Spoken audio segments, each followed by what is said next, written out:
Very good. Okay. Well, today for Pathways, I would like to welcome our guest speaker, Mr. Eric McMahon from the National Strength and Conditioning Association. And he is the Coaching and Sports Science Program Manager, if I have that correct. Mm-hmm. Very good. And so we have asked Mr. McMahon to share a presentation with us for, I think, about 20 minutes, and then we'll have some time for some Q&A. Just an opportunity for everybody to learn about some more career pathways. So I will pass it off to you, Mr. McMahon. Oh, and thank you to Coach Loudon for making the connection here and helping make this happen. Do you have something that you'd like to share with your screen?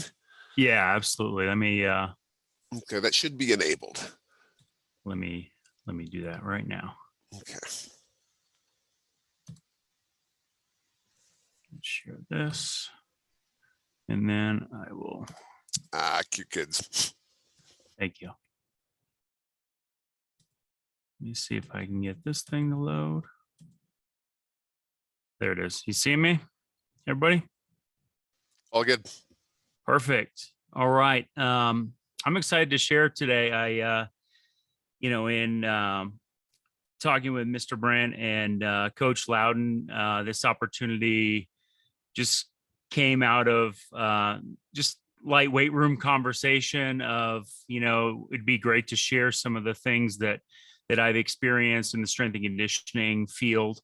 And when they started explaining it with all the different classrooms and just the number of students, all you guys they're here today, this is a pretty big presentation. There's 800 plus kids, all these different classrooms. So I'm really excited about that. I get the chance to present pretty often, and I think one of the things I enjoy most is speaking to students, because I connect really deeply with my path into my career.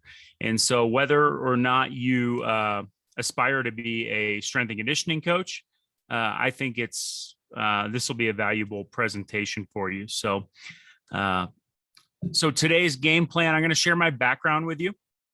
I had some unique experiences along the way, and I like sharing about them and giving context to just some decisions that are, I think, really relevant for where you're at this stage in life. And then I'm going to talk about professional opportunities in strength and conditioning, and I'll share some information about the Nsca and just programs we have.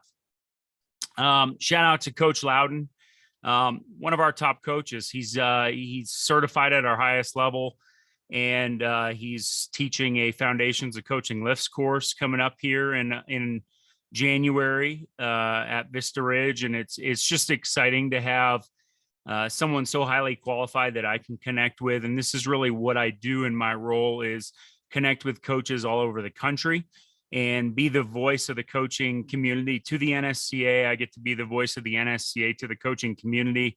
And so I really value the connections we have with our local coaches, and just wanted to give Coach Loudon a shout out here. So this is where I can get into a little story. My background in strength and conditioning really started, I'm from Burlington, Vermont, and I grew up playing a lot of different sports. I think when you're from Vermont, you're not really in the most talented athlete pool in the country, but you have all the seasons, and you can go, fall, winter, spring, summer, and do different things and get a lot of different experiences. Had the opportunity to play Division III college football. That was my best sport, but I probably enjoyed playing hockey the most. I liked playing baseball. I worked at a minor league ballpark. That was my first job, really. And I think one of the themes I'll get to today is that, I think one thing you can do at this stage in your life is put yourself in areas, whether it be your part-time job or whatever you're doing, put yourself in areas where you have interests so that those interests can grow and develop. And it wasn't really till college that I considered strength and conditioning as a career path. And so I went home in the off season, and I didn't want to pay for a gym membership. So I Went on as just a floor trainer, turning the lights on and cleaning the equipment to get the free membership at the local gym. And granted, Burlington, Vermont, we didn't have a lot of options. So it was really the gym that I could go and train at. And I was just around great people. I learned a lot from them. And what that turned into was really a passion of connecting, working at a minor league ballpark, being in strength and conditioning type environment, personal training. And it led to a 15-year career in professional baseball. So these were my stops along the way. I always throw my high school in there because we had a pretty unique mascot, Burlington Seahorses. Had great high school experience, led me into Division III college football at St. Lawrence. All these are in the Northeast. So if you don't know these schools, it's okay. I know, I didn't know all the schools in different parts of the country I've been to until I started traveling. I coached football for a year at Middlebury College, a small Division III school in Vermont. And to me, that was really a gateway into coaching. It was, hey, I'm a football player. Nobody's going to hire me to be a strength coach yet, but I could probably go get a GA position or some opportunity coaching in the football space. And that led me into strength and conditioning. So that was some of my decision making at the time. I went to Springfield College for my master's, and which is education teaching type school where a number of strength and conditioning coaches have come out of. So I did some research and found that opportunity, and got my first opportunity in pro baseball with the Milwaukee Brewers. I was there for 3 years. These were part-time seasonal roles, and it led to a full-time position with the Texas Rangers, where I was for over 11 years. All the way up to the major leagues. And I've done some work with MLB internationally with the MLB Europe program. And then I also worked recently with them on the first ever MLB draft. So had some cool experiences, got to travel the country, got to see some different things, meet people. And I think it's something I've really enjoyed in this role now, is being able to give that back in terms of the decision-making process of, this wasn't an easy career path for me to decide initially, because I knew that it would take me away from home. I knew it would maybe take me away from family, or it'd be tough to start a family. And I was definitely a thinker early in my career. But it's something that, I think in choosing whatever career you choose, you need to take chances, and you need to put yourself out there, and you need to challenge yourself. And this is really my journey, but I think it can be relatable to everybody. So my role at the NSCA, like I said before, I get to be the voice of the coaching community for the NSCA. The NSCA started as a group of coaches just coming together to be more organized as a profession. It started at the college level, but it's expanded quite a bit. And I love going out and presenting and sharing and just speaking, talking coach and connecting with all the great coaches out there, and just learning so that I can basically pull that in and give that back to everybody, the community as a whole. We develop education materials for coaches and allied health professionals in our space. And we also, I do a lot in my role specifically for just supporting career development at all stages of coaching careers. So this is a plug for anybody who's considering or interested. If you're a student athlete, if you're into fitness, health, how do you get into that path? And I alluded to it with my early experiences. I got myself in the door as a floor trainer, and early on, I was like, well, all these people are personal training, they're coaching. I want to do more. So I found sort of a gateway certification, personal training, and I got the opportunity to start working with clients and athletes. I knew my calling wasn't necessarily general population health and fitness, and I tried that out with different internships. I did a cardiac rehab internship, and it was a good experience. I learned a lot, but I still craved working with athletes, and that was just me. But the NSCA really resonated with me because it had different pathways for different areas, different areas of the profession, different areas of the field. And so if anyone's interested in that, I will have a lot of information here to share with you that you can go to our website, reach out, and I'll connect all those resources. So what the NSCA does, we have 5 different certification programs for all different levels of education and experience. Probably our most recognized is the Cscs, Certified Strength and Conditioning Specialist, which if you want to work in college sports, pro sports, this is what Coach Loudon has to make him a high-level, credible strength and conditioning coach at the high school level. And that requires a college degree. We have our sports science certification, which just is launching right now as we speak. That's an advanced level credential. The CPT, Certified Personal Trainer, is something that for high school students, I consider that a great foundational certification to get your feet wet in the fitness field, learn kind of the path you want to go, and it give you a lot of opportunities. And it's one of the most respected personal trainer certifications out there on the market, just because of the education that we put out as a whole.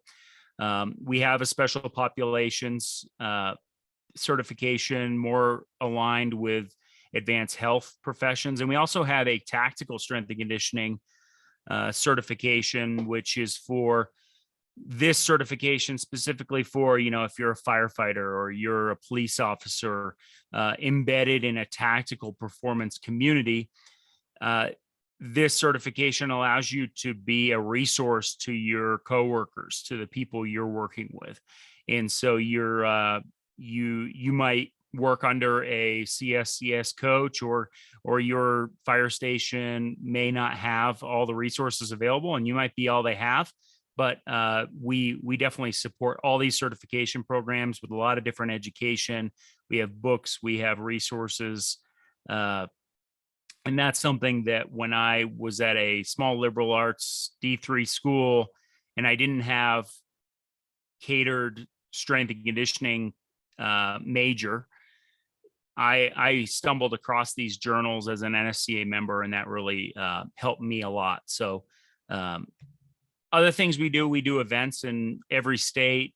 We have regional state events. We have a new platform, NSCA TV, that just launched, and it's pretty cool. A lot of content out there for just training all different age ranges, all different types of athletes, and private sector personal training. We have a coaching podcast. I get to do that. And then we have 4 major national events. This one on the slide is upcoming San Antonio, January 6th to 8th. And so we have a lot of moving parts at the NSCA. And then the professional development side is really what I'm here talking about today. Our website, nsca.com. We have job board. I think that's really valuable to the coaching community. And then just our career resource guide. And that's something that's been developed quite a bit over the years. And that's really what I want to share with you. Strength and conditioning became a passion for me early because of the experience I had as a college football player. I knew that I wasn't going to get on the field as a starter by my sophomore, junior, senior year if I didn't hit the weights, get bigger, get stronger. I was undersized. That was really motivating to me. And I had a good experience, but at the same time, at the D3 level, I didn't have a actual strength and conditioning coach. I had football coaches training me how to lift weights. We had some really good things in the program. We had some okay things. We had some things we could do better. And that motivated me to say, hey, what else is out there? And I found the strength and conditioning profession. Well, it's grown so much since then. The college and universities, that's where it started. I've had a career in professional sports, and that was relatively new in the early 2000s because the jobs just weren't really there early on. the high school, Coach Loudon's a perfect example of just the growth of strength and conditioning in high school and the integration with PE curriculums. It's really valuable if you're considering becoming a teacher. What a great way to add value to yourself, to also be a coach of a team or strength and conditioning coach, build a strength and conditioning program, and just improve the school environment wherever you end up. So I think that really speaks highly to what Coach has done and at Vista Ridge, and really exciting, just to be here and do kind of this first version of this presentation with you guys. An area that's growing a ton right now is military in tactical in general, but military strength and conditioning roles. For example, the Army H2F program is rolling out nearly 1,000 jobs in the next few months for certified strength and conditioning coaches. These are getting filled right now through contracting companies. Directors have been hired, which are government employees, and these are pretty good jobs that really didn't exist 10, 15 years ago. So we're seeing growth into this space, and it's a way to, serve your country if that's something that is interesting to you, to work in the military, work with public safety. Fire stations are getting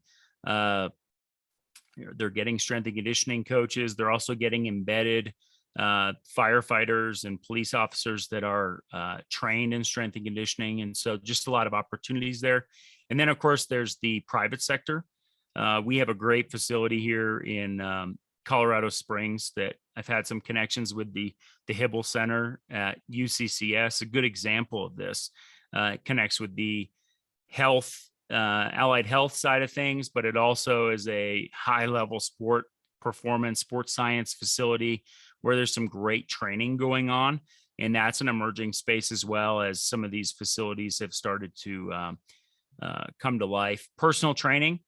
For me, it was a gateway into strength and conditioning, but there's a lot of people that have great personal training careers and are able to work with people over the lifespan. And I'd say one of the biggest things, and here's a little, some of the cliff notes for getting into the personal training field. One of the biggest areas of growth in this past year has been virtual personal training. And think about that. Think about how valuable a business model could be if you could connect with 50 to 70 clients virtually and just grow a client base that way. So that's really been one of the silver lining areas of 2020 and all the struggles we've had, is that the fitness community has really been nimble to help people through this time. Academia is another one. I don't think a ton of people really aspire to this, but we rely heavily on our college professors, our researchers, to drive a lot of the information that's giving credibility to our field. And when you get to college and you really find your passion with whatever subject you're studying, that's a path that may cross your mind, and we have pathways for that as well. So on the career side, and this is something I like speaking to, is, it speaks to my path. And I think what gave me an edge early on. I was a small town kid from Burlington, Vermont. And I put myself in an environment where I could learn and explore my interests before I was really ready to work in the space independently. And what I would encourage all of you to do in any career you're looking at is put yourself around that environment. Find a place where you can observe people doing the job that you might want to do one day. Find a volunteer opportunity. For me, it was going back to my high school and volunteering to, hey, can I lead stretch for the football team during camp this week, or things like that, and just getting some experience teaching, instructing, and just seeing how that feels for me, and validating that, hey, this is really what I want to do. Hands-on work with a coach, if you have a mentor, you have someone you can connect with, and I'll just plug Coach Loudon again. You guys have an unbelievable resource at Vista Ridge to tap into, and he's really been through the experience from an athlete and just explored the different areas of the field. So I think he can really speak to a lot of things. You can gain a lot from talking to him, and these are also opportunities early on to just show initiative, and you might get a recommendation out of that. One of the things I would say also is, get outside yourself and say, okay, well, I was a small town kid from Burlington, Vermont. I was a football player. Nobody was going to hire me to be a high level strength coach yet. And what did I need to do? I needed to fill in some of those gaps. I needed to get some experience. So I went to a reputable master's degree program where I could get that experience and put myself on the map in a way. And so that was self-evaluation. That was, I am this, but I'm not this yet. And how am I going to get there? And so think about those things. Think about what you are, think about what you're not, and fill in the gaps to where you want to be. Qualifications in any career path you're going to want to go, there's going to be different education requirements. And our field is one that, depending on where you want to work in the field, if you want to work at a college, university one day, that it's in your best interest to have some higher education. If you want to work in pro sports, it may not be as much a need, but higher education might separate you in that way. Personal training, you could get started right out of high school and develop a phenomenal business model as long as you have great mentors and education and are growing your skills in the areas that are needed. And there's a lot of different ways to do that. Other skills in education, what I think of here is in the personal training industry, there's a huge push to get a number of different certifications, whether that be kettlebells or TRX or all these different types of equipment. And that's unique to that space, but it's going to be in your best interest to do that if you're working at a corporate fitness club or something and you want to get as many clients as you can. Do your research on what certifications are required, what education is required, and always think about what's going to set you apart when you do get to an interview, when you find an opportunity that you want to pursue. You want to be highly regarded in those conversations, and the further you go in your career, you're going to work to do that. And then some things I'll relate to, just kind of bring it all together here. Sports careers are highly competitive, I think, but what I will say is all careers are highly competitive at some level. And I think that's the mentality you should always go in with, is that you want to give yourself the edge to compete in a competitive market. And one of the things that helped me, is definitely working to identify my interests early on and using my college age years well, but I think it extends to high school. Use your high school and college age years well to gain as many different experiences as possible. I was in an interview a few years ago, and someone pulled off the back of my resume my cardiac rehab experience from my sophomore year in college and said, "Hey, what did you gain from that? Like, what did you learn doing that?" And that's something I hadn't thought about in so long, but it brought me back to the fact that my goal at that time was to be as well-rounded as I could be. And I was exploring my interests, and it did give me a lot of insight and value to training over the lifespan and just the way I think about fitness and health now. And so try to relate all your experiences into a meaningful process that helps you advance your career. One thing that helped me was studying who I wanted to be. The Nsca resources really helped me with that, but I would look at job postings long before I was ready to apply for those jobs and see what was required to be in the hunt for that. I'd read professional bios and just try to find the commonalities of, hey, these 5 people are doing the job that I want. These are the steps they took to get there. You know what? Maybe the landscape changes a little bit. Maybe it's a little different today than it was years ago, but there are going to be some commonalities there that I think you can definitely take things from. Determine the right education path to achieve your goals. I think you guys all know that. I think that's something that you're doing right now and you're exploring.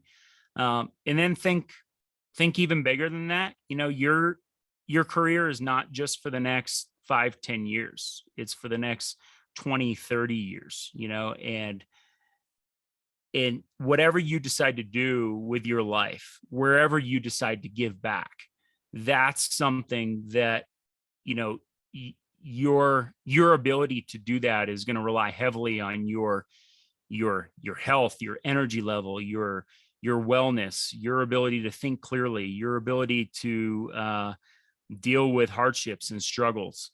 And so for me, this has kind of been a journey of, you know, sharing my experiences through strength and conditioning and relating some of the Nsca programs. But I wanted to do that. It's a passion for me to share this.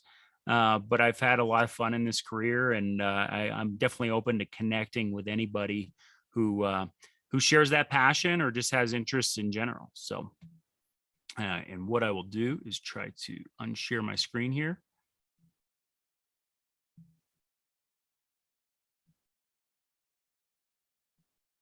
Are we back? Are we good? Okay. I can't find my Zoom window. Everything's switched up. Give me a moment here. You're all set. I would say, so I can't see anybody right now, but I think you guys can hear me. We can hear you. Oh, good, very good. Yeah, so students at this point, and teachers, if you guys feel free to unmute and ask questions or throw things in the chat. Any questions you have for Coach McMahon here, love to continue. We got about 6-7 minutes left for Q&A time, and thank you for that presentation. That was very, basically, I've got a whole list of answers or questions and really hit at almost every single point I'd be curious about. So thank you. Awesome. If there's no questions, I'm going to put Coach Loudon on the spot here, and we can just talk shop a little bit. So.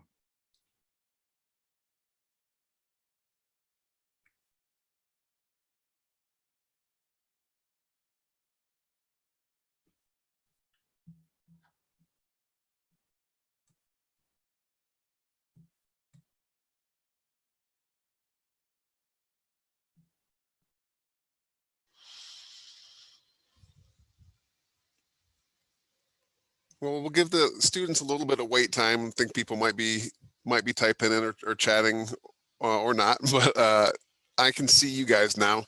Can you share if there was a particularly influential person that helped you kind of lead towards this career path, and at what point maybe in your life did you decide specifically on this rather than something in a related field? Yeah, it's a good question. It kind of brings me to something I get to talk about a lot, is like mentors and who you look up to. And one thing I've learned is that, you know, there's a lot of people that are in pretty high profile roles that'll say, oh, I never really had a mentor, or like I never, you know, I had to learn a lot, you know, just kind of different steps along the way. And but I'd say early on I might have felt like that, like I was having to carve out this path that didn't really exist in my hometown. But what I've learned is that mentors are really what you make of them. They're mentors. You know, I learned a lot from people that did some great things in a small community that they just never really scaled out to, you know, a larger area. But that was my goal. I wanted to work at the big leagues. I wanted to work in a really, you know, high profile athletic environment. So I was learning. So that was one example. There was also people that maybe didn't do things the best way. I spoke to that with my college experience, that, hey, there were things we could do better, but I consider that a mentorship type experience because I learned from that. But one person I connected with here in the Springs, actually, and I never met him until I actually worked for the Nsca, was a coach named Alan Hedrick, who was the strength coach for the Air Force Academy. And he used to publish a column in the Strength and Conditioning Journal. So now it's mostly virtual, but back then, when you became an NSCA member, you got a journal sent to you every month, and he would always publish a different column, a different article, and it really connected with me how he wrote, and it taught me the field. So I always considered him a mentor, and it wasn't until pretty recently in my life that I've said, "Hey, thank you. You really made an impact on me, and you never would have known it. We were on complete opposite sides of the country." And what he said was, I wasn't an expert on any of those things, but what I would do is I'd research a topic I didn't know, write an article about it, and that's why I had different topics kind of all over the map, and that helps me a ton. So, and he was at Colorado Pueblo for a long time too. So he's kind of a high profile strength coach around this area, and recently retired. And so you find your mentors in a lot of places. You find but I think it comes back to bringing together the different messages and voices, and just kind of taking some time to process all the information coming in. That's really helped me a lot. Great. We got a question in the chat. Sure. Is the field growing into new niches? And would you say that the sheer number of job opportunities is also growing? Seems like more people I know are involved in this type of career. Yeah, absolutely. I think the military example is a perfect one there. And we're putting a lot of resources into tactical strength and conditioning right now. I'll say early 2000s, what changed was academic programs. You really had to go look for, like, where am I going to go get educated on this? And the example I'd give is my professors were all exercise physiology professors, but they weren't strength coaches. We had to learn that for ourselves. And well, now you can actually go learn from coaches who are in academia teaching you now. And so the education has really improved a ton. But when I got into pro sports, it was a new paradigm. It was a new type of strength and conditioning that really wasn't in the textbook at the time. And we had to learn more flexible training models. And that has created what's happening now in the tactical space, where it relates to, long-term athlete development. Well, everybody's an athlete in a way. Everybody needs to function well and move well. And so we connect these concepts now to professions and careers. So yeah, I agree. It is growing quite a bit. It's expanding from both ends, meaning we're bringing in more embedded, like I said, police officers, firefighters, things we never really thought of, embedded soldiers working in the military that are getting trained in this. And on the other end, we're expanding into highly analytical fields of sports science and technology, and really pushing the ceiling of our field. So it's definitely, the space is expanding. Awesome. So we got a couple other items in the chat, and we are running up against our end of the time. So at this point, what I'd like to do is invite, if students have a pass and they need to go out for the study hall section, that's totally fine. If people are available and would like to remain on the call, I think we could continue a little bit longer. Coach McMahon, are you available for a little bit longer? Yeah, I'm here. Okay, excellent. So we have one teacher with some words of wisdom, basically sharing, bottom line, cultivate your interests, no matter what they are, and get into, learn as much as you can about that, get into that field at the low level, just get into it, from Mr. Brecken. Couldn't agree more. And then we've got a question. Did you ever have any doubts or fumbles as you were coming up? And if so, how did you deal with them? Yeah, gosh, this takes me back. I don't speak to high school students a ton, it takes me back. It's like, I played all those sports, I did all these things, and I think back to, like, what my motivation was to push myself in that. And I was like, really, I wanted to find something I was going to be great at. I wanted to be I wanted to be great at something. I wanted to be really good at something. And I don't know if I've ever achieved that, but I've been pretty decent at a lot of different things along the way and trying to find that. And that's really been the journey for me. Is like I just had a motivation where I wanted to push myself and find something that was going to allow me to just thrive in whatever I did, and give me just that calling to wake up every day and just give back and do, and do what I'm passionate about. But in terms of fumbles and setbacks, I think, yeah, I mean, college is hard. My mom went to college and had a long, career as a critical care nurse, and that was really my only experience with someone who went to college in my family. And so I was pretty well groomed to go to college and get an education. But when I went to grad school, I was really on my own. Nobody had really done that, and I didn't know about a master's thesis or any of these types of research things. And but I was also starting to get opportunities for professionally as well at that time. And it actually took me a little longer to graduate from my master's than maybe I'd planned for. And it was a 2-year process turned into a 4 or 5-year process. And it was a little bit of a gut check, just because I'm out there doing what I want to do. And I was torn in my interests and torn between academia and what I'd done all these years as a student and what I wanted to do. And there's definitely going to be decisions along the way where you don't have all the answers, and you just make the best one at the time. And what I like to say is there's a lot of 50-50 decisions, in life, where, I might have done something totally different if I went back and did it all over again, just for the experience of it. But at the same time, like, there's definitely no regrets in the ones you make, and you just keep pushing forward, and that's all really you can do.